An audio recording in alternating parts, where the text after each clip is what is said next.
Deus, sou eu de novo, Ciro, para pedir paciência, porque o que está por vir é preocupante. Já parou para pensar que assim como você treina os rotadores do ombro, você deveria treinar os rotadores da perna?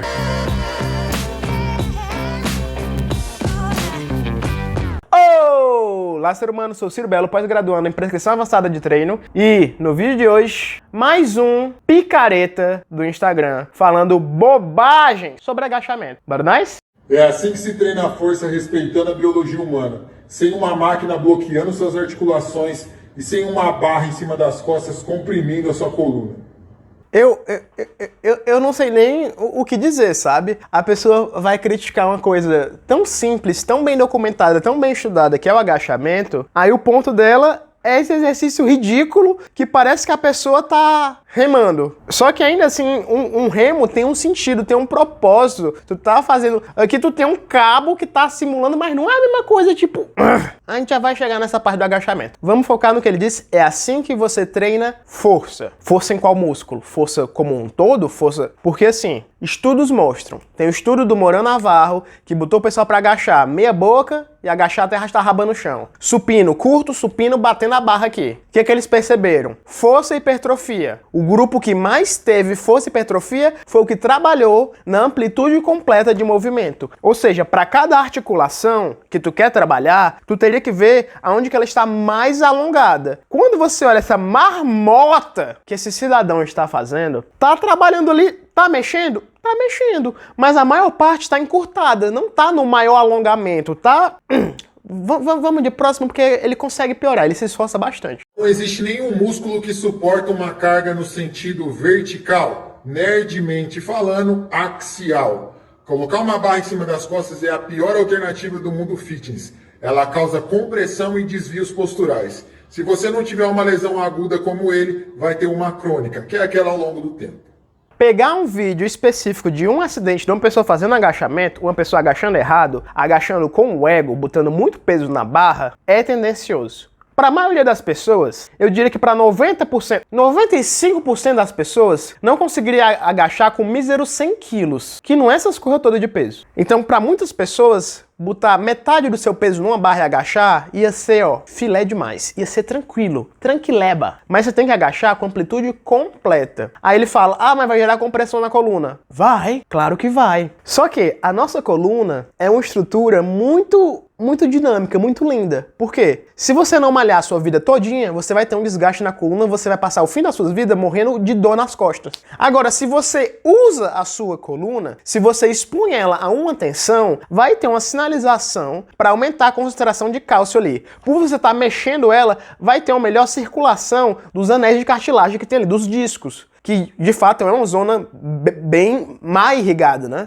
Então, a coluna, você vai ter muito mais danos na sua vida por não usar do que usar. Porque se você usar certo, se você respeitar os limites do seu corpo e treinar bonitinho, sua coluna vai ficar cada vez mais forte e você vai ter cada vez menos dor. E o que ele fala? Não existe nenhum músculo que aguente, que segure peso no sentido vertical. Eu vou tentar ser... Supondo que fosse um cavalo, o cavalo tá com a coluna perfeitamente retinha e aí ele tá resistindo à gravidade. A coluna de um cavalo é perfeitamente adaptada para aguentar a carga nesse sentido. Massa. Quando a gente pega os primatas, a gente vem no movimento quadrúpede também, mas é um movimento quadrúpede inclinado. Quando eu tenho essa inclinação, o que ocorre? Vai ter uma decomposição física, vai ter uma decomposição das forças. Parte da força está puxando para cá, parte está girando para cá. Então, por a gente andar com esse movimento quadrúpede inclinado, o nosso corpo já começou a ser mais exposto à carga nesse sentido. Massa, ok, a gente foi evoluindo. Então a gente fica bípede e a partir do momento que a gente anda nos dois pés, o vetor de força está todo aqui. Diariamente a sua coluna está sendo comprimida pela gravidade. O seu peso é atraído para o centro da Terra e espreme as suas costas. Só que Isso é bom, porque o seu corpo vai resistir a isso, o seu corpo vai se adaptar a isso. E não só, ele fala que não tem nenhum músculo. Primeiro, a gente tem os eretores das espinhas, que são músculos que tentam deixar a coluna mais ou menos retinha. Que não é retinha, né? Porque como é um empilhamento de disco, é um jenga desses ossinhos, eles vão dar uma curvada para melhor dissipar as forças aonde precisa ser dissipada. O nosso corpo é muito lindo, ele é muito bom em se adaptar. As curvas da coluna são justamente para ter a melhor resposta de dispersão de carga e não ter danos. Achando pouco, Deus quer muitas coisas. Deus é cruel, Deus é justo, mas Deus não é burro. Criou um negócio chamado músculos. A gente tem muitos, mas muitos músculos aqui nas nossas costas. Ainda que esses músculos não estejam diretamente responsáveis, a ação primária deles seja sustentação, a gente tem, por exemplo, o trapézio. O trapézio vai vir no teu pescoço, ele vai vir, ó, ele vai pegar a escápula, ele vai pegar até mais ou menos aqui. Quando ele se contrai, além dele estabilizar a escápula, ele também está gerando ali, imagina que são vários cabos puxando, e ele não vai trabalhar só, porque o latíssimo do dorso, outro músculo gigante aqui das costas, ó, também, ó, ele vai vir aqui do teu úmero para tua coluna. Quando você vai agachar com a barra nas costas, você travou aqui a barra, todos esses músculos vão trabalhar ao mesmo tempo, fazendo tipo as teias do Homem-Aranha segurando o trem. E com isso você tem linhas de tensão que vão dissipar essa carga e ajudar a estabilizar a tua coluna. O corpo humano é uma máquina incrível, feita para evoluir, feita para se adaptar. Então, quando a gente pega esses discursos simplistas, esses discursos de Instagram, tudo que um cidadão desse está fazendo é terrorismo biomecânico. Quando você faz esse tipo de coisa, as pessoas vão ficar com medo de se mexer. Por a pessoa sentir medo de se mexer, ela vai manifestar dor, ela vai sentir dor. Mas não porque tem uma dor ali, mas sim porque a pessoa acreditou que ia se machucar. Isso existe, isso é documentado. Mas você acha que ele não consegue piorar? Não, esse cidadão aqui se esforça. Já parou para pensar que assim como você treina os rotadores do ombro, você deveria treinar os rotadores da perna? A não ser que você esteja indo para fisioterapia, porque você teve algum problema e você tem que fazer esse trabalho de rotação externa, você não precisa fazer rotação externa. Quando você faz um supino, quando você faz um desenvolvimento, quando você faz uma abdução de ombro, quando você faz a porra do movimento que for, todos os músculos que cruzam a articulação do ombro estão exercendo algum tipo de contração ali para estabilizar. O ombro é a articulação mais móvel do nosso corpo, mas paradoxalmente é a mais instável. Então ele precisa dessa coativação, dessa estabilização de todos os músculos ali, incluindo o kit do manguito rotador. A maioria das pessoas treina o manguito em excesso. Começa já fazendo esses antes do treino, aí faz aqui, aí pega lá, faz... Quando vai ver, tá forçando músculos pequenininhos, estão chegando por exercício principal fadigados e aumenta o risco de lesão. Então o segredo aqui não é isolar eles, é fazer um movimento bem feito. Vai ter um trabalho dele, querendo ou não. E aí a gente pega esse absurdo de você treinar rotadores de quadril. Quando você faz um agachamento bem feito, com os pés numa posição ideal, agachando até arrastar a bundinha quase chegando no chão, vai ter algum tipo de rotação, vai precisar de alguma estabilização. Então, todos os músculos da cintura para baixo, quando você agacha, vão trabalhar de algum modo. Inclusive, a panturrilha chega a ser ativada mais do que o quadríceps durante o agachamento. O músculo que mais trabalha no agachamento é o glúteo, depois a panturrilha, depois o quadríceps. Mas é uma cadeia. Todo mundo vai trabalhar dando o melhor de si para fazer o movimento. Aí não, de novo, essa marmota de pegar uma polia e fazer um movimento altamente instável. Primeiro, você está num pé só. A instabilidade compromete o recrutamento de força. Então já tem ali um desafio do equilíbrio e você vai fazer esse movimento aqui de rotação. Qual a rotação que ele está fazendo? De rotação externa, com o seu joelho altamente vulnerável, porque está em uma cadeia aberta, não tem uma estabilidade. A chance de você lesionar um dos ligamentos do joelho fazendo essa marmota é, sem exagero, infinitamente maior do que você machucar algum ligamento de joelho agachando. Senhor, me dai-me força, Senhor. Agachamento com a barra nas costas é um grande erro do mundo fitness. Essa máquina mostra uma alternativa de você respeitar os ângulos articulares e musculares do agachamento sem necessariamente pressionar sua coluna.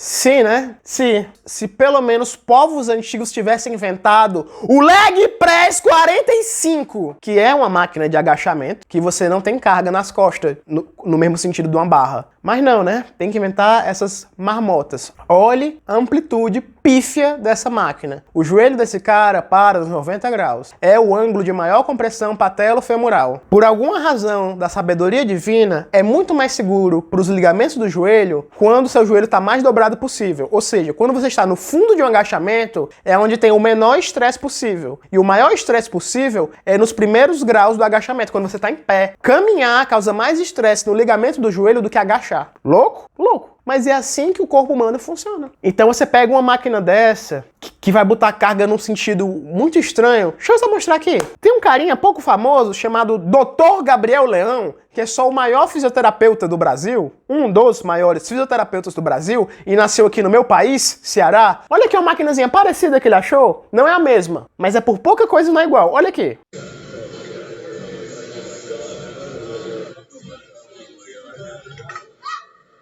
Então, a máquina não é a mesma, mas é muito parecida e vai ter um estresse articular grande. A mulher perdeu o LCA brincando, o ligamento cruzado anterior brincando. Por quê? Porque essa máquina é uma bosta. Mas não, o ruim é agachar com a barra nas costas. Eu tento manter o decoro, eu tento manter algum tipo de respeito e empatia pelo colega, mas não dá. Antigamente as pessoas sentiam vergonha de ser burras, de ligar uma câmera e de falar merda e postar na internet. Hoje não. Elas sentem orgulho de falar as coisas com fontes tirei do rabo, postar na internet, espalhar desinformação para as pessoas, afastar ainda mais as pessoas da musculação. Musculação é uma das atividades físicas mais lindas que existe, porque tem a capacidade de prolongar a vida, de dar qualidade de vida em sentidos que não dá nem para descrever tudo de bom que a musculação traz na vida da pessoa. Melhora a confiança, melhora o condicionamento físico, dá autonomia, previne doenças, ajuda a fazer mais neurônios. Coisa que por muito tempo a gente achava que não existia. Neurogênese. Foi demonstrado atividade física, exercício intenso, maior fator de estímulo à neurogênese, prevenção de Parkinson e Alzheimer, doenças degenerativas. Aí chega um cara com esses exercíciozinhos, de brincar na academia, de monopolizar uma máquina para ficar brincando de rema-remador. De falar de máquinas que vão destruir o ligamento da pessoa, de criticar um movimento fundamental. Olha aqui, todos os movimentos do corpo humano estão listados. É só porque a gente escolhe outros nomes para chamar ele. A gente, se a gente fosse pegar pelo básico, a gente pode empurrar. Eu posso empurrar na horizontal. Empurrar na horizontal, supino. Eu posso empurrar na vertical, desenvolvimento. O que é que eu trabalho nisso? Toda uma cadeia, mas principalmente peito, ombro, tríceps. O peito menos aqui nesse plano, mas enfim. Como também eu posso puxar. Eu posso puxar na horizontal. Aqui, ó. É a famosa remada. Como eu também posso puxar, na vertical. Como é que eu vou subir uma árvore? Disse subir uma árvore, se pular um muro, não é puxada. Aí a gente vem para os de perna. O agachamento é uma coisa tão básica. Ficar de cócora. Disse na posição básica. Vai ver as crianças, se não ficam naturalmente de cócora. Como é que você faz suas necessidades fisiológicas? Você fica em pé no vaso ou você se senta? Como é que você entra no carro? Você anda em pé ou você se senta? Como é que você senta numa cadeira? Sentar é agachar. Levantar é agachar também, né? A parte complementar do movimento. Inclusive, sentar e levantar são testes funcionais feitos com idosos para ver o comprometimento muscular deles. Com o tempo que o idoso leva para sentar e levantar, a gente consegue prever se ele está em grupo de risco de mortalidade, porque é funcional. Não é porque a gente pegou um halter para fazer o movimento que ele deixou de ser funcional. É o mesmo movimento, só muda que agora eu tenho um implemento para aumentar a intensidade. Porque antes, na natureza, a gente treinava o dia todo por horas e horas, numa coisa chamada sobrevivência. Agora não, a gente tem que trabalhar e a gente tem que otimizar isso em meia hora, uma hora na academia, para tirar esse atraso. Então a gente tem que aumentar a intensidade. Mas não. Vamos ver o último.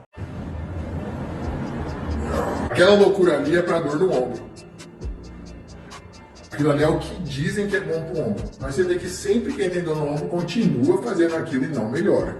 É que o ser humano foi feito pra lançar. Viu a diferença? Ali tem tronco, quadril e perna em conjunto. Os músculos do manguito não se isolam do resto do corpo. Sim, não e sim. Eu não sei nem porque eu respondi, só falei aleatoriamente, mas bora lá. Primeiro, o maior fator de dor, se você sente dor em alguma parte do seu corpo, é uma relação entre demanda e capacidade. Está sendo demandado mais do que o seu corpo aguenta. Como eu posso tratar? Primeira fase do tratamento, diminui a demanda. Segunda fase, melhora a capacidade. Ou seja, vamos enxugar esse exercício em excesso, vamos botar só o que você precisa fazer e vamos fortalecer o teu músculo. Massa! Você não precisa fazer os isolados de manguito, já falei. Ok. Agora eu vou fazer essa marmota. Pra quê? Cadê o tempo sob tensão? Cadê a amplitude? Cadê os princípios fundamentais do treinamento? É só tipo os movimentos... Parece piada, mas é um profissional formado falando isso. A piada é a graduação de educação física. Piada. Era pra ter algum tipo de órgão regulador dizendo assim, você é inepto pra exercer a profissão, bicho. Foi mal, você se formou, mas você não reteu, você não aprendeu. Falhamos com você. E falhou mesmo. A faculdade falha com a gente, porque a grade da faculdade, metade é brincadeira, metade é jogo, aí forma esse pessoal incompetente, que vai buscar a formação por vídeo gringo no YouTube e fica aí falando essas abobrinhas, essas coisas sem fundamento, que vai tirar as pessoas do caminho certo da musculação. Só pra cereja no bolo aqui, ó, você vê que eu não tô brincando. Quando a gente ainda é primata, pô. Quando a gente vivia pendurado na árvore, a nossa escápula tinha uma posiçãozinha diferente. Tanto se você comparar o ombro de macacos e o ombro humano, a gente deu uma mudada de posição, porque justamente a gente não precisa mais passar 10 horas pendurado por dia. A gente agora conseguiu dar esse alívio, a gente mudou a posição do nosso ombro. Beleza. E uma adaptação que a gente conseguiu foi o gesto, o movimento de lançar. A gente não foi feito para lançar, mas pela aleatoriedade a gente conseguiu lançar e a gente viu que a gente era bom nisso. Verdade. Agora por isso a gente vai pra academia e vai ficar só lançando? Não. Se você olhar, o esporte que mais tem lançamento é o beisebol. Aqui no Brasil, a gente chama a epicondilite de cotovelo de tenista. Lá nos Estados Unidos, eles chamam a epicondilite de cotovelo de lançador, de pitcher elbow. Só que se você for ver esses caras, eles têm um monte de lesão de ombro, um monte de lesão de cotovelo e punho, porque é uma coisa balística, é uma coisa instável. Pegue jogadores de vôlei. O jogador de vôlei passa tanto tempo com o braço pra cima e batendo na bola e sacando que ele tem uma compressão de nervos, tem um monte de coisa. A ciência ainda não bateu o martelo pra dizer por quê, mas é documentado que quem joga vôlei profissionalmente vai ter dano no nervo muscular e vai ter atrofia do músculo infraescapular. Olha o buraco nas costas desse cara. Então, assim, às vezes a pessoa vem com uma verdade, aí joga um monte de mentira. Ou então ela vai pra esse discurso nostálgico de antigamente era assim. Mas antigamente a gente era devorado pelo tigre dente de sabre aos 15 anos de idade. E a gente já era avô aos 15 anos de idade. Tô exagerando, mas só pelo tom narrativo. E é isso, gente. Eu tô cansado, eu tô adoecendo. Isso tá me desgastando. Vamos evoluir como pessoas pra não ter que vir aqui fazer esse tipo de vídeo. Eu queria fazer vídeos positivos e alegres, mas o mundo não deixa. Porque há muita burrice e negação. E onde há burrice e negação, precisa vir alguém dar nome aos bois. Tchau.